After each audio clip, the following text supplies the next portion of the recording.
In today's Middle East, deep political and religious divisions are fueling insurgencies and proxy wars. One key driver of this instability is the 1400-year-old sectarian split between Sunni and Shiite Muslims that goes back to the origins of Islam. The group that would become Shiites wanted the Prophet Muhammad's son-in-law, Ali, to succeed him. The group that would become Sunnis favored the Prophet's father-in-law, Abu Bakr. Today, Sunnis make up about 90% of the world's 1.6 billion Muslims. Egypt, Jordan, Saudi Arabia, Syria, and most of the oil-rich Gulf states are overwhelmingly Sunni. On the other hand, the Persian nation of Iran is the heartland of the Shiite world, and the Arab countries Iraq and Bahrain have majority Shiite populations. There are a couple exceptions to this idea that countries are overwhelmingly dominated by Shiites or Sunnis. Lebanon, for instance, has about equal numbers of Shiites and Sunnis in its population. Bahrain is a majority Shiite country but is ruled by a Sunni. In Syria, a majority of the population is Sunni, but the country is ruled by an Alawite, which is an offshoot of Shiite Islam. The two main regional rivals in the Sunni-Shiite split are Saudi Arabia and Iran. Let's look at how these two countries compare and compete for supremacy and influence around the Middle East. Saudi Arabia looks to its ally, the United States, for military protection.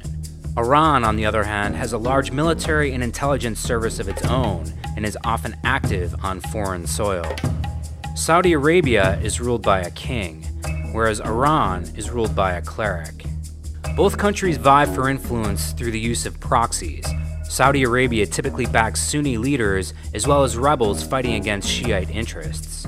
Iran backs Hezbollah in Lebanon and Palestinian militant group Hamas in Gaza. Both countries' economies are built on oil. Three countries are in the midst of major Sunni-Shiite proxy wars: Iraq, Syria, and Yemen. Let's look at Iraq first. It's a country with a majority Shiite population. Its former ruler was the Sunni dictator Saddam Hussein, but the country is now ruled by Shiites, although pockets are controlled by the Sunni extremists ISIS. Iran has backed Iraq's new Shiite leaders. Saudi Arabia, though, is not happy that Iraq is now controlled by Shiites. Iran is helping the government fight ISIS. Saudi Arabia also sees ISIS as a threat. Iran has military advisors inside the country. Saudi Arabia is worried, though, about growing Iranian influence, and it's joined the US-led coalition against ISIS and is hoping the US will be more active inside Iraq and help keep Iran at bay. Now let's go to Syria.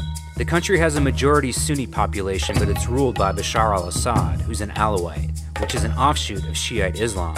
Syria has been going through an ongoing civil war. Sunnis and extremist groups like ISIS are vying to push Assad out of power. Iran is openly backing the Assad regime. Saudi Arabia supports Sunni rebel efforts to topple Assad. Iran is backing proxies like Hezbollah to aid in the fight against that mostly Sunni-driven uprising.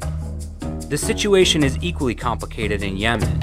The country is 65% Sunni, and its Sunni president was pushed out by Shiite rebels called the Houthis. Sunni extremists Al-Qaeda are also vying with the Houthis and the government for control of the country.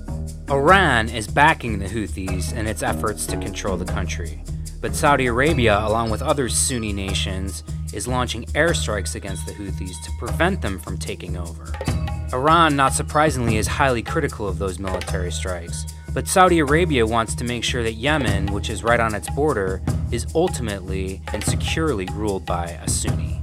Two strands of Islam splintered off into many deadly alliances. It's a highly volatile geopolitical cauldron with seemingly no end in sight.